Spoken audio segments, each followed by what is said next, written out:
Yeah, what's just Stephanie? Okay, so I haven't been super vocal this week because I think I mentioned before, August is my business work month, and I've been busy. Next week's even crazier. Wow, there goes the hand. Next week's even crazier. Am I off kilter? But that's not the point. I'm still working on stuff, although not as methodically as I'd like, and that's fine. That's totally fine. I'm doing what I can, and I'm progressing as fast as I can. That's all I can do for now. I mean, yeah.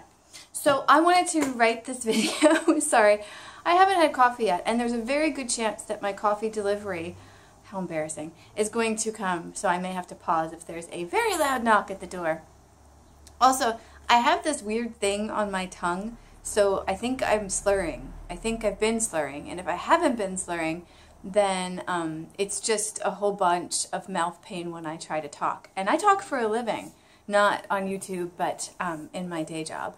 So I feel like if I didn't have to enunciate correctly, I feel like I would talk like this, so I wouldn't hurt the odd thing that I cannot figure out that is on my tongue, or my tongue has turned into. Not quite sure. Anyway, so if I slur at all, please do let me know, and I'll try to, I don't know, maybe I could do subtitles on this one because of the tongue issue. That was totally irrelevant, right? Yeah, where's Stephanie? I am so excited. I've finally had time this week to start looking at my graded reader that I bought weeks and weeks and weeks ago when I went to, oh, what was that? Was that Fuzhou Street in Shanghai? There was a street of just tons of books. I did a video on it. It's such a beautiful street, and the weather's starting to go down. It's in the low 30s all week this week, so after my busy work period at the end of August, then I think I'm going to go back to that street and explore some more and do an actual walkabout for characters there. But that's not the point. The point is graded readers. I have a long history with graded readers, but as a teacher, not as a student of a language. So this is a very interesting moment for me, and I do need to warn you, as at the beginning of this video, that I have ordered coffee to be delivered. This is how busy my life is right now in August. So if you hear a loud knock, I'll pause. There'll be this awkward moment where the video won't seem to be streaming regularly, and then I'll come back. Well, it won't. You probably won't even notice, but you will hear the knock if it happens, because the delivery men here knock like there's a fire in the building. Now I'm actually wanting it to happen while I'm filming, because I want your opinion on how loud do you think this is, because I think we have a super small apartment, and any knock anywhere, even somebody breathing outside my door, I can hear. Anyway, not the point at all. Here's the graded reader I got. Who is it from? We're going to have a little bit of a glare here with the glasses. This is made by Sinolingua, and they do have a very active website as well. I'm going to be leaning over here looking partially at the website too. I also have this thing on my tongue which is making me slur occasionally, so I do apologize if some of my words end up not being recognizable as English words. Yeah, and they do have a variety of different ones, but I am very interested in the Chinese characters, so what I did is to go very meta on this experience, because you know I love reading and writing. So I got Kong Jia, the inventor of characters. So I'm hoping this story is about the person that invented Chinese characters. I don't know yet, but it sounds like it from the title, right? The English title that I can actually read. It's one of the only things I can read in the book. I could cheat and go to the back of the book, because there's an English version of the entire story at the back of the book, but I prefer to go the honest route and try to read the Chinese version. Here's the tainted one. This is the 3 sentences that I tried to read this week. I'm finding this increasingly difficult to keep my patience, because how do I explain this? Okay, let me do my background of graded readers first, and then I will go into my struggle with this week. So this is another struggle video, but I did want to document this because this is the first time in a while that I've had the deer in headlights feeling with the characters. There's been a lot of awe, a lot of interest, a lot of, oh my gosh, that's so cute, and those kinds of moments with the characters. For example, the phrase ni hao, hello, is basically, are you good, or something like that. Or ni hao ma, sorry, ni hao ma is are you good. Ni hao is just hello, but it's basically like be well or something. I can't remember the exact translation. But the two characters for ni hao, and I find this infinitely fascinating. Am I getting this right? Yeah. One of them is the female, the character for female, and the other one is the character for child. And basically, woman and child is good, and that's why it's like good, like a welcoming hello. I'm going to pause for a second. I want to double. Okay, I got that slightly off. It's not ni hao that is the woman child, female child. It's how, just how in itself. And how is third tone, colored blue on my pleco. Pleco is beautiful. How. So nu, the female one, is the one that's, well, feminine, female, woman. And z is the offspring one. And let me show you these two characters. Can you see those? Yeah, those. Basically, how is woman, female and child, or woman and child, and that means good. And it's used in ni hao and ni hao ma and all of those. And that's one of those moments that it's like, wow, that's really cute. I mean, it's a little odd that we're men. Where are men in good? But whatever. It's very cute. It's very interesting. I've had much more of those moments over the past few, we're in week 15, so over the past, few months, 2-3 months, yeah, then I have deer in headlights moments where I've been extremely frustrated. But, and this is part of why I'm delving into graded readers now, is because I'm missing the initial, I'm missing feeling completely lost in the language. So, and I had it a little bit when I tried to read newspapers for fun and use the Para app, and there's a whole video on that. But there was an app right there that was helping me, so it wasn't a big deal. However, I'm going to go to an untainted page. When I see stuff like this, I go back to not my spacing issues, but punctuation issues, because punctuation in Chinese is extremely different than punctuation in English. Fine, I know that. But, but it does, you can almost see my shoulders go up about 3 inches just from trying to look at this and figure out where are the words, where are the sentences, where do I even start? I mean, thank goodness it's left to right. Reading direction, it's left to right. That's not that different. Oh, I wonder if that's my guy. Let's see if he knocks on the door. Because sometimes they'll scream. Oh, there he is. Do you hear that? I probably should have left that running so you could hear me use the 2 phrases that I know how to use functionally in the world. What 2 phrases? 1 phrase. Oh, 2. Ni hao and shashini. I got my coffee. This would be a good product placement except for the drippage, right? Yeah, I don't normally just order drinks. I order food if I order stuff, or I order groceries, but we've been away all week and I didn't have any coffee in the house. So I did an order just for coffee, and I had to order something more not to pay a delivery fee, so I got ginger lemon tea, which is beautiful. My life is so rough. Okay, oh my god, I haven't had coffee for 3 days. The place we were staying had the worst overburnt coffee ever, so I just didn't have any. So my brain is just like, oh, like buzzing like crazy right now. Where the heck was I? Oh, so I wanted to go back to Deer in Headlights because I wanted that challenge, because ultimately reading, not necessarily reading narrative texts, but reading is one of my main goals. Reading newspapers is my main goals. And I know a lot of you are going to say, hey Stephanie, why aren't you on Chairman Bao? I don't know why, but I'm not jiving with Chairman Bao yet. It could be my level. I have heard that they're generally much, much better at HSK 3 and 4, and I'm barely at starting HSK 1. I mean, I'm still on radicals and basic syllable sounds, and I'm still really low. I'm going slow. Let's just say that. So I do have it in my calendar to revisit Chairman Bao. Of course I do. It's a wonderful, wonderful thing. It just doesn't really fit where I am right now. And funny enough, that is part of the problem with this too. But, oh, I keep saying I'm going to go over my history with graded readers. It's really short. This will take a minute. Wait, let's see. It's 8:28 now in the time in the video. It's really quick. My first teaching job, I talked in a recent video, my background video, about my teaching in Taiwan. And if you want to know way too much about that, I do have a podcast where I'm revisiting the blog, not vlog, but the blog that I wrote during that year that I was teaching there. One of my first classes was a graded reader class with, they must have been like 9 and 10-year-old Taiwanese children. I lived in Tainan, which is not up in the capital in Taipei. It's down near Kaohsiung in the south.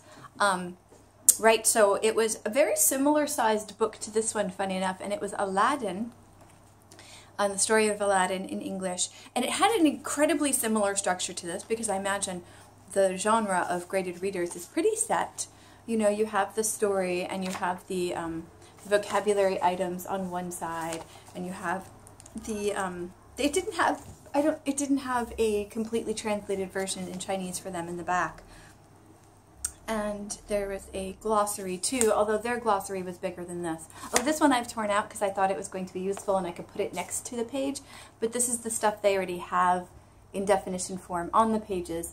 I was hoping it was the other words I didn't know that they obviously think we should know already coming into a beginner text. So anyway, the glossary in the one I was teaching in was much more of what you would see at the back of a lot of other books, with the word and the definition in simpler English because it was a graded reader. I really liked teaching reading, but I was my first year teaching and it was my first month teaching, and I was still getting adjusted to dealing with children. I was the youngest child, so I didn't know how to deal with kids. I mean, there was a lot of newness all at once, but I really, really liked doing it, and I did pick up some tips online and from my coworker and my boss and things on different activities you can do to make, because let's face it, reading can be an enjoyable process, but reading in a group, in a class, in a different language, there can be a lot of dull moments, there can be a lot of stressful moments in that, and I appreciate the stress of reading in a different language because it's super challenging. So it did get, the momentum and the class itself got better as time went on. But it was really interesting because I began to wonder why my boss picked that book, because there were a lot of, oh, I can't remember them now. Wow, I was just thinking about them the other day as I was going over this. There were a lot of cultural, geographical names and words that were not English, that were not Chinese, that were of the place where Aladdin was from, that were really hard to pronounce for me and for them, and as far as a return of motivation, it wouldn't help them be able to pronounce them because they were places and names over there that wouldn't help them with their English. So I was kind of curious why he picked Aladdin. I mean, I know it was it's also been turned into a children's book and children's movies after that and things like that, and so it was a common story in many different cultures in the world, and so I understand that appeal, and it's a really fun, imaginative story. But linguistically and language-wise, where they were, it seemed that there were a lot of words that would interfere and kind of demotivate them. But anyway, I don't think there's any of that in this text. There's just a whole lot of characters in this text. So that is the primary exposure that I had to graded readers before this. I may have used them again after that, but I really don't remember. What I remember doing more so is in some of my teaching English classes to adults is I would use authentic texts either from online or newspapers or things like that, anything I would find, and then I would pre-teach the vocabulary that they needed beforehand, and then we would read the text and then we'd go over it and then we'd tear it apart and do different things with it and then talk about it and talk about the any surprising vocabulary and any surprising grammar, and we talk about the content, because usually it's the content that would drive it, because it hopefully the content would be something that would be of interest and would motivate them to want to talk about it. Okay, fine. I really liked using authentic texts, but granted my level of Chinese is so low, and that it was reinforced when I tried to read this week. Oh my gosh, was it reinforced. I spent about, it was in little bursts of time, but I spent about an hour on this one page, and that one page in the English side is just this little area here, which is, in English punctuation terms, 2 sentences. And I'm still not completely sure what part of the story is in those 2 sentences. I know this is the title. Up here, this is the title. And then it goes into those 2 sentences. Now, I appreciate that they take the quote-unquote new words and put it on the side. And they have the pinyin and they have the tones. And I appreciate that. Thank you for that, Sinolingua. Thank you for that. However, let me go back to the level thing, because the reason why I bought this is, here we go. Here's the level information. And of course, I'm over here. And so it says, you know, for beginner level, wait, is that even the right one I wanted to look at? Yeah, it is. It says for beginner level, like there's this many new words for you and you should be at this level and blah, blah, blah. Yeah, okay, for beginner, because there's levels 1 to 6 and below that is the beginner level. I'm assuming that's, does this mean beginner? It's a person something something. Person gate something. Oh, that one has the silk radical, see? Oh, there's that moment of, oh, I recognize something's in there, but I don't know what it actually means. That's my experience in Chinese still. You know, in some ways I wish I hadn't kept track of how long I've been learning Chinese, because there is a little bit of stress. In 15 weeks, why don't I know more at 15 weeks? Why don't I know more at 15 weeks? What is 15 weeks when you're doing something part-time a few minutes a day? Honestly, Stephanie. Mentally slapping. I would never physically slap myself or anybody else. That's really not good. Anyway, what it says is, I don't even know. It's something about 150 and then 1,000. I think one of those is what you should know. One of those is what you will know. Is that true? I don't know. I'm totally guessing from my previous experience, gazillion years ago, with graded readers, and from the English part of the preface that they do talk about. Oh man, there is an English version of that. So the first one is the vocabulary and the second one is the characters. There's 150 new words and 1,000 characters total. Let's talk about those 1,000 characters. I don't know a lot of characters. I know almost, well, another video coming out soon is my completion of my flashcards with the 214 radicals. I was sick of looking at different versions of the most frequent ones, so I just decided to do all of them. 214 is not a lot, and it's the base of the entire language. So 1,000 characters, I don't know that many characters. I know radicals, and I've been playing with sounds, and I've been playing with phrases and things like that, but I really realized as I was trying this, I don't really know a lot of common characters. So, what I like about the book, I think I've said, is the structure of it is really good. I like the appeal of the story, of learning about the script, of the Chinese script, of the Hanzi, right? I like that. I really like that. That's motivating for me, is to get some sort of historical reference or orthographic reference. I really like that. I like that they put the pinyin and the tones, so you can practice that. There's audio also. And you realize after I do this list of what I like, I'm going to tear it apart and well, not tear it apart. I'm going to tell you all the things that they should have done, and who knows, maybe I'll even send this to them. But there's audio you can download for free, which I did, so here's some of it. 小事就打一个小的结，大事就打一个大的结. And you know what? Oh, there we go. I'm an audible person. I'm much more of a visual person, but I'm an audible person. And when I get audio books and they have a narrator that has a really a voice that does not resonate with me, I can't go through with it a lot of times. Even if the content's interesting, I'll go back to the paper book or I just won't read it. I like her voice. She has intonation that I get. You could hear a little bit in that, I hope. So I think that will be good. Even if I'm not looking at this specifically, I think I can put this on my phone and listen to it as I'm on the train and whatnot, and get more of a sense of the tones in a sentence, not just individually. I'll still be working on them individually because I still have some issues. 15 weeks. Or actually, no, I haven't been doing tones for 15 weeks. I've been doing them a lot shorter. But that'll give me a sense of that because, oh, there's a whole other video on the third tone and how it changes. My God, really? How complicated is language? Seriously. Okay, so those are the things I really like about it.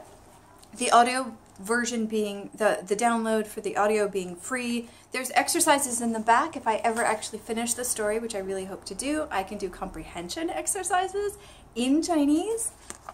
I mean, yeah, that would be massive return on motivation. I don't know how I could ever get to the end, but we'll see. The other thing I like, and the thing I wish they put more of in the glossary, is they mention in the preface, let me see, the basis of the vocabulary in the book, and I like that they did that. I don't know how many people actually read prefaces, but being an maybe again language teacher, I really appreciate knowing where the information came from, where the vocabulary came from. Too many stories are built on what people think you should know, on what they think are frequent words in the language, which might be in their tiny little circle of the world. And I have a tiny little circle too. I'm not making fun of the tiny circle. I'm saying that there's plenty of technology out there in the world, and I've used a lot of it in grad school to find frequency of vocabulary. Use it, and they're using it. So yeah, tabulations with a computer, super quick. Oh my God, and really fun. Anyway, not the point. So they consulted a new HSK vocabulary list, so they're using the 2012 HSK revised edition. They're the graded Chinese syllables, characters and words for the applications of teaching Chinese to the speakers of other languages. That's a mouthful. And my favorite, 1,500 commonly used high-frequency Chinese vocabulary. That is really what got me. And that, I feel like it's the price of the book, even if I don't get through the book, which I want to. I emailed them saying, hi, where is this list of 1,500 frequent vocabulary words? I did find a bunch online on Google. Don't worry, I Google before I email. But everybody's got their own list. Again, just like with the radicals, everybody's got their own 1,500 list. These folks do this for a living. So if they email me back and point me in the direction of where the list they're talking about, that's awesome. Boom, I will set off on making, oh my gosh.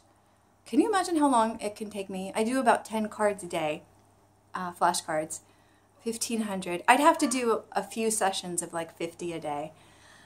And 1,500 would take a while. That would be months. But 1,500 most used characters. And what genre is probably something I should ask them too, but you know what? These people are busy. So I'm going to take the list and assess it for myself, which ones might be most useful for reading newspapers. But most frequent list. I like that. I need most frequent list. I need things that reinforce that I'm learning the language. And when you're learning most frequent words, for me, when I learn the most frequent words and I see them, redundancy, intentional here, frequently, it helps me keep going. And it reinforces it, and it quizzes me without my flashcards. Because there it is again, there it is again, there it is again. So I think that's the next frontier for me vocabulary-wise, is this frequent list. I've got a bunch of different decks in Anki that I'm still working on. But I think now that the Radical deck is almost done, I was looking for, should I do HSK deck? Should I do this? Should I do that? No. I think I should do this. If they do not reply to me with where I can find this list, I will use one of the ones. I found one online that I think I really, really like. That seems to have a lot of words that seem like they would be common to use in newspapers and whatnot. So I will go off of that list. So I've got a backup, and I will start this, probably not this, maybe a little bit this week, but mostly the week after. My work goes massively down after the next 2 weeks. So I'm pretty excited about that. What I don't like about this book, and holy cow, I can't believe I've been talking about this book for 23 minutes. I don't even think the book in its reading form, hold on, how long is the audio? Okay, it's 7 minutes. Did she seriously read through this entire book in 7 minutes? Wow. It's amazing. I wonder if I should do this as like a bedtime story to myself. That's crazy. Do you know what I would love? Here's what I would love of a graded reader. And if you know where these exist, please by all means tell me, because I want to do this. My ideal graded reader would be something like this. Oh no, my battery's dying. Hold on.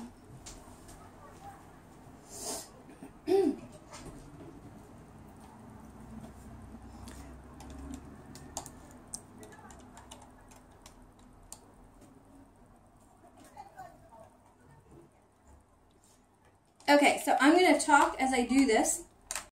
Okay, my battery completely ran out. I've got it. We're back on. Okay.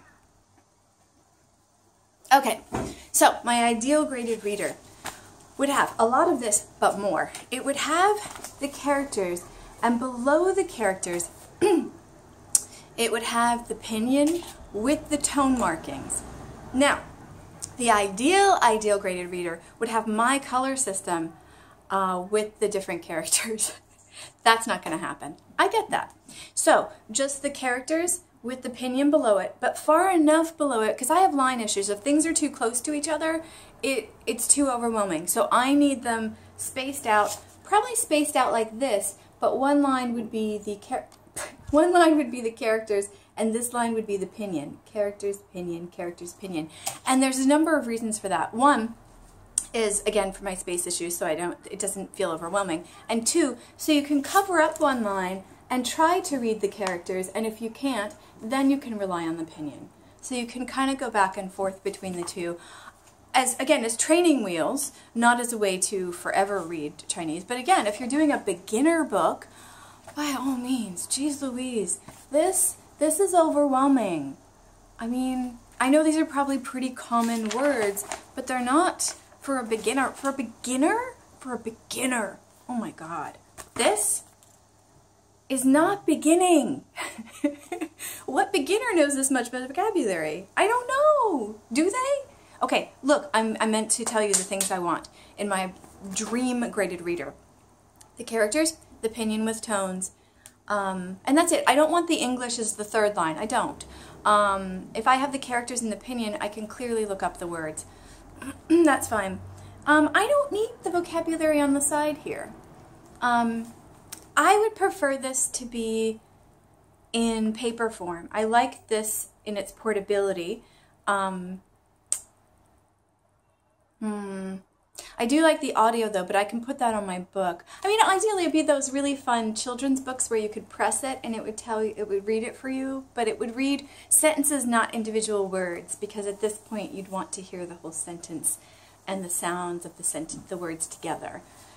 So that sounds like a super high-tech book that's heavy to carry. So we're going to ignore that and just say downloadable, have the downloadable audio available so you can do that as well. If this were, and that's it, that's basically it. I don't need the full translation in the back. That doesn't help me because matching characters with the English words is not super helpful.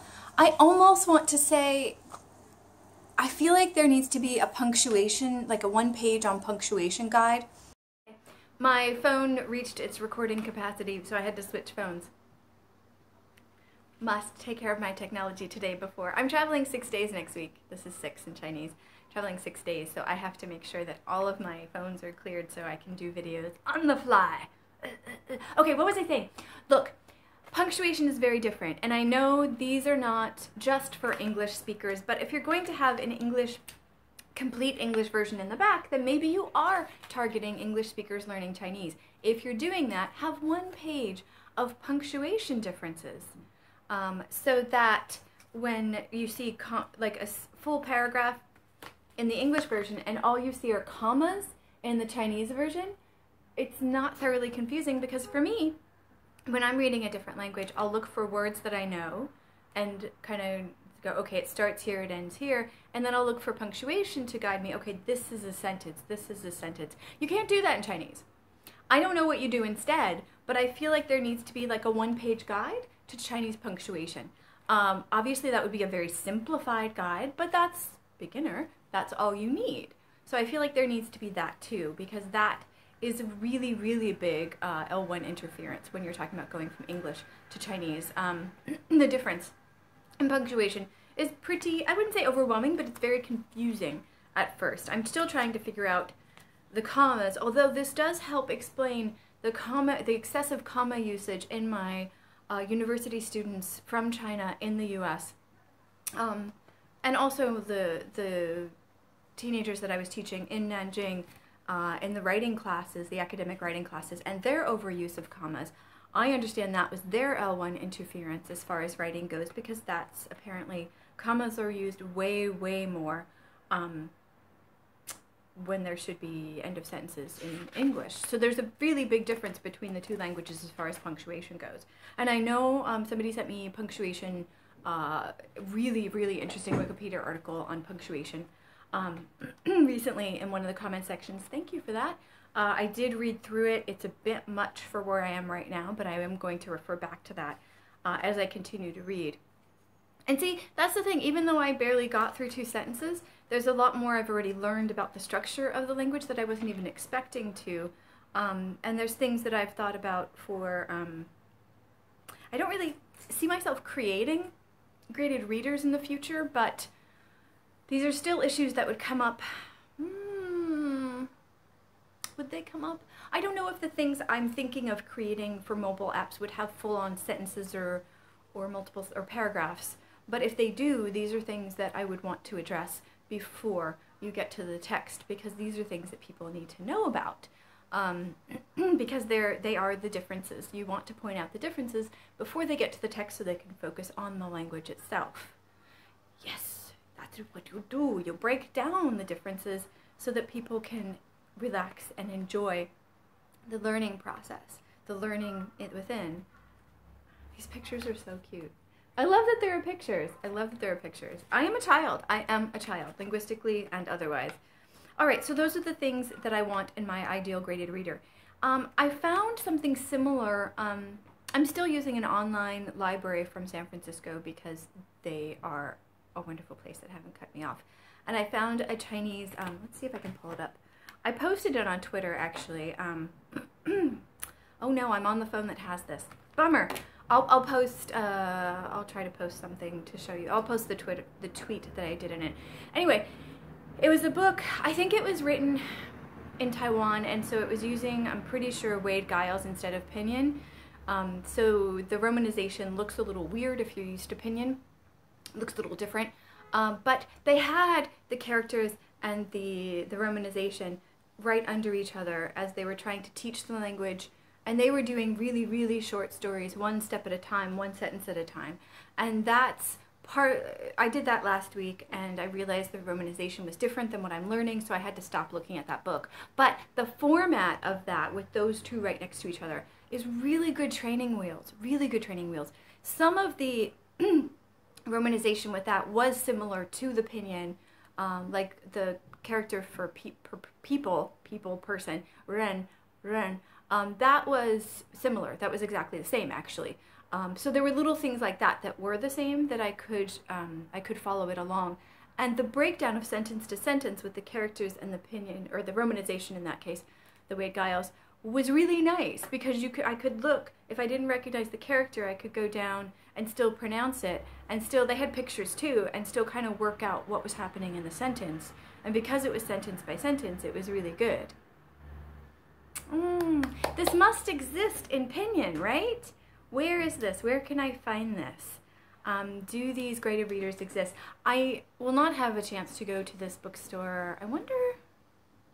There isn't a bookstore near where I'm staying next week. Okay, I'm thinking, sorry. Because I want to go shopping now for more graded readers, more now that I know. But I kind of want to push through this one too, because I'm kind of attached to the story. I want to find out the story. So what I might do in this graded reader, because there's a little bit of room below the characters, I might actually write the Pinyin.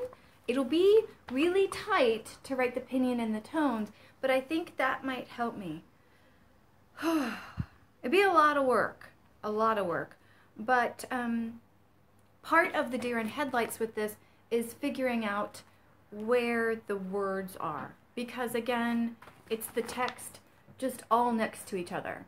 And distinguishing one word from the next for me with my level of vocabulary is really hard. But I need hard. I need more than one word at a time right now. I need to start reading. Do what your goal is, right? So I want to do what my goal is, and I need to push through, and I need the mental challenge, and I need the return on motivation of even being able to read a sentence. So I think I might do that, and then a few weeks from now, when I get the time to go to a bookstore, maybe I'll look and see if I can find stuff that has that ideal Hanzi opinion, that kind of thing. That would be great too. I did try to read some children's books back in Taiwan 13 years ago, but the vocabulary was pretty informal, and I found it really difficult to do that. So I don't know if that's the option, as if I could find children's books that have the characters and the opinion, if that would help. I think graded readers might be as low age-wise as I want to go. I hope soon enough to switch over to newspapers, but that'll take a while. Reading newspapers in Chinese is a very long-term goal. I'm under no delusions that that is going to happen this year, and it's only August. So I understand that by December 31st, I probably won't be reading them. Maybe I'll be able to read some titles by them. Maybe. Depends on how much more time I can devote to vocabulary as time goes on. I am much more a vocabulary person than grammar person. So again, I haven't officially touched grammar books yet, although I do have a few that you all have recommended that I will probably buy and start perusing probably October or November, that kind of thing, and we'll see how that goes. But for me, with the deer and headlights thing with the characters, I really, really want to get a lot of vocabulary under my belt first, and then go from there. Alright, so this has been my critique / admiration of reading in Chinese and my attempt at trying a graded reader. I'm going to try to push through and write the opinion in this. It's pretty overwhelming, but that's the point. Okay, so it starts on page 2, and it goes to, I can't believe it's only 7 minutes of audio, because it goes to page 24, and I know they're like a sentence or two on each page. It's sentence, is there a word for sentence in Chinese? See, I'm trying to grasp, if periods aren't used the same in Chinese as they are in English, then what is the concept or idea of a complete thought? If it's not a sentence, what constitutes a complete thought? Okay, I'm getting all philosophical, but it is interesting. Punctuation does kind of frame our ideas in English, right? We're pretty strict. There are some serious punctuation freaks. I'm not one of them. The period for me is important, but commas, semicolons, all those kind of inner sentence thingies, I'm not super strict on. And if you've ever read my writing online, which I hope you haven't, because it's pretty stream of thought, well, so is this. But in speaking, we're much more forgiving of that, right? But I'm much sloppier when it comes to inner sentence punctuation. But I do want my sentence boundaries at the end. And if that doesn't exist in Chinese in the way that it does in English, what are the parameters for framing your thoughts? Interesting. Has anybody done a study on that? I don't want to read studies. I want to hear people's ideas on it. If you are a native Chinese speaker, if you've learned it at some point in your life, if you learned it recently, what are your punctuation challenges that you've overcome? What can you summarize or guess or whatever, hypothesize about punctuation and how it frames our thinking? Or reflects our thinking. That's probably a better way to put it. Okay, this video is entirely too long. I thought this was going to be a 5-minute critique, but I am apparently really long-winded. Who knew? You did. You probably did. All right. So, if you have any suggestions on graded readers that have, at minimum, the characters and opinion right near each other, that would be awesome. I would really appreciate that. Please leave it in the comments below. If you have liked this video for some reason, please give me a thumbs up, or by all means subscribe so you can follow us being me, me and the graded readers and all of the tools that I'm using. This is not one of my first It's not actually my first offline resource. I take that back. I've been using other offline resources as well. So it's not, but it feels like it is because it's not just one character at a time. It's actual whole complete thoughts and stories and sentences and things. So it's pretty exciting, but pretty overwhelming. And I hope to keep going with this. And yeah, so thank you very much, and more soon. 再见。